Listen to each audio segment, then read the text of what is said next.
the group at Central Middle School saw me see for the first time who I was. And I wasn't cognizant that that's what was going on at the time. I mean, I kind of knew it, but not to the extent that I know it now when I look in retrospect. It's clear as day that I came alive at Central. And it was because, single-handedly, of the extracurricular activities. Quite simply. It was the beginning of playing sports at school, because you weren't allowed to play in 6th grade. I was in the band in 6th grade, I was in student council, but nothing like sports nothing began to bring me alive like playing sports for school did. And then of course, 8th grade, it was the political office. I ran for president of the school, and God, the 8th grade group that we had, that's what I'm going to get to. I'm going to get to that. However, so here's how things played out. Here's how things played out. And you can listen to this one or you can't. I have a feeling this will be a separate video in and of itself. Sort of an intro to the more specific talk about the Central Middle School group. But I have to tell how this works in. And if you haven't already guessed or figured it out, this is also, like the Canton basketball story, going to be a video where I absolutely allow myself to be the complete me, to be the excitable, energetic Alyson, to allow myself to go into that time in my life and into these memories that I will share and put myself right back there. And I believe the power of that can be felt by those who were there. I believe the power of that can even be felt by those who weren't there. But most certainly, my fellow Central Chargers, and particularly the ones that were in my grade, and particularly in 7th and 8th grade,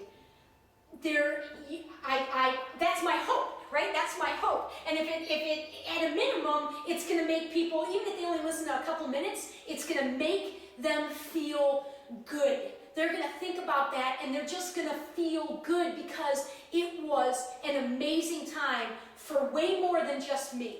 This isn't just an Alyson's Fantasyland head. I know for a fact that there are multiple people from that time period that still today agree with me that there was something really special, especially with that 8th grade group. And that's what I'm telling you, folks. None of this is an accident, okay? So I'm going to refrain from going too much into, my whole. I'm gonna try to tone the part down right now about how everything's connected, and there are no accidents, and there are no coincidences. But trust me, Central Middle School folks, this is not the last time I will be talking about the energy that was present with that group, because something magnificent was there. And I'm going to make up a prediction right now. Because in my world, if you haven't picked up on it yet, well, I don't care if what I'm aiming for, if I'm telling you I'm aiming for this and I fall short, most people are like, well, aren't you worried that you're going to, kind of look like you failed? There's no failure, folks. There's no failure. I've aimed for the stars my whole life. And if you aim for the stars and you fall short, I'm going to hit a closer star. I'm going to hit the moon. I'm still going to hit something pretty freaking fabulous. I'm not toning it down because I made a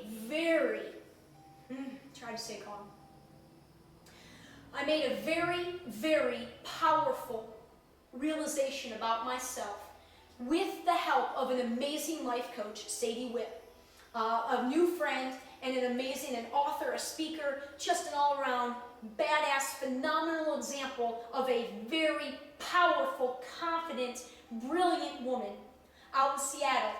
I had not had an appointment with her over the phone in a couple of months. And last week, a week ago, I was feeling, exactly a week ago, last Friday, I had to record my videos for this very important project that's on my website, Project Playground. And I was putting it off to the last minute, because I was so bothered by something going on within me. And particularly it had to do with this balance, I don't even know if it's a balance, of confidence that's been absent from my life for the better part of 15, 16 years. Confidence, which is absolutely essential to do what I'm doing, and ego. And I'm not talking about, the arrogant ego, I'm just talking about all parts of our ego. The parts of our ego that are still, need validation, that are hurt still. And it was so weird because it was eating at me for 2 weeks. I'm like, how do I present myself and what I'm doing? Because I know I'm at a crucial point right now. I am ready. I knew I was ready for whatever this next step was, and I knew it was big. But I didn't know how to present it or how to take that step and not appear arrogant and cocky. And in my life, if there's been one trait that I can't stand in others, it's arrogance and cockiness. And there is a difference between confidence and arrogance and cockiness. And all I was feeling was, God, I'm sounding arrogant. I know I'm sounding arrogant with these posts, and I'm not trying to tell anybody, I'm not trying to convince people. Well, here's the point. I didn't think I was trying to convince people or that anything. I knew something was wrong. I knew something was wrong because it was not feeling right. And so I reached out on Friday to Sadie, and I texted her and I said, I gotta get an appointment. Like, can we talk? And it ended up, she's like, how about Monday? I'm like, Monday's perfect. So we spoke Monday night, and what Sadie helped me see, and once she pointed it out, oh my God, it was so clear, and it has changed everything. She said, your curse is piggybacking on your vision. Your curse is hijacking your vision. And Sadie does not know much of my history. You gotta be kidding me, there's a mailman's coming, really? Wow, this is a pause. Okay, pause, hilarious. Okay, I'll try to edit that out. What Sadie helped me realize is, she said, your curse is piggybacking off of your vision. Now, I'm going to get into that in a whole nother video, but the gist of it is this.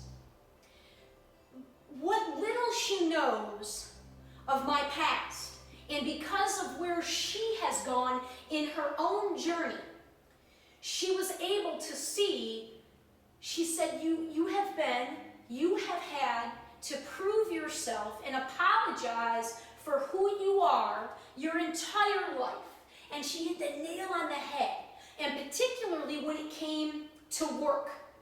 Ever since I got out of college, that is when I lost my bearings completely. And it happened almost immediately, is when I graduated college. Because from that point on, both personally and professionally, all I was told, either directly with words or with the circumstances of my life, or with the way society operates, or, the list can go on and on. All that I felt and all that I was told in these various manners was to calm down. Calm down. You're too excitable. You're too energetic. You're too happy. You're too idealistic. You're too hopeful.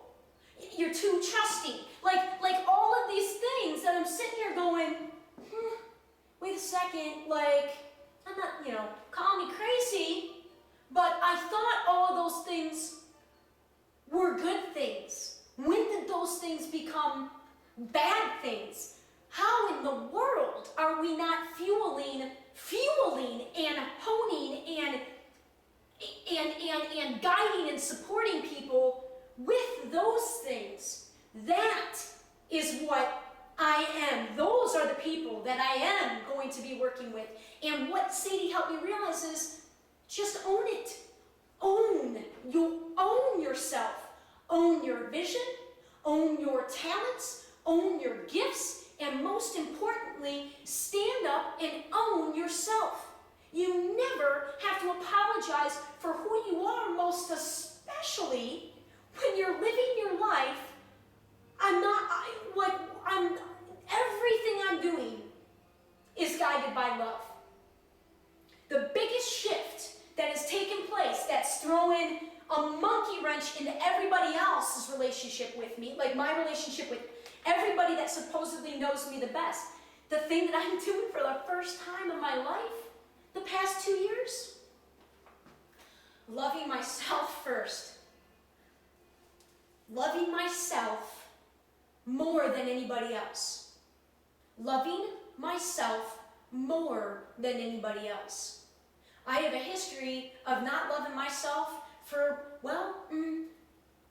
pretty much since I was 12, right? And it started to get really bad at 16. 16 is when it really, and that's why I say, the Canton basketball girls, man, I don't know how many of them, maybe if they were to think about it now, why would they think about my life now? But they were there in the shift of this Alyson that came alive at Central Middle School. I'm just totally me. I'm just entirely the energy and the spirit of the kid that I am, with this huge heart and this huge love of life. That's how I entered high school, and then because of what was going on in my family and at home, and how much worse it got for me, that is why when I left high school and lost that family, that's the first time my world began to fall apart. And then I lost I didn't know what to do once I got out into the real world, where again, the messages were nothing but chill out, relax, you gotta wait, you gotta put in your time. You gotta put in your time. That was unacceptable to me, but I didn't know any other way. And so allowing myself to make that realization this week, and I'm going to be sharing with you the exact vision, the exact one-line vision that is motivating everything I'm doing, everything I'm living, everything I am, everything that I'm doing in my work. And I've known this since I was a kid. But it hasn't been on my level of conscious awareness again. It's only been in that realm for 2.5 years. And in that period, I've never been more sure that I've got the capabilities to help lead the vision that I'm going to share with you. I've never in my life known it more than I've known it the past 2 years, but as a result of a spiritual awakening, like a real spiritual awakening. So I'm going to lose all sorts of people, right? In right there. And in my old story was, I had no clue how to be my own validator. That, in my opinion, that is the single greatest thing parents can do for their kids to prepare them for the real world when they get out of the security of their homes, is to be their own validator, because no one ever can know you better than you. No one can ever know you better than you. And again, the depths of my story, the part, there's a place for it. And nobody knows how dark it was, which is why this massive shift from dark to light, it's the most limiting. These energies that I have overcome are so limiting that that shift plays into how I believe we can achieve the vision I'm going to lay out.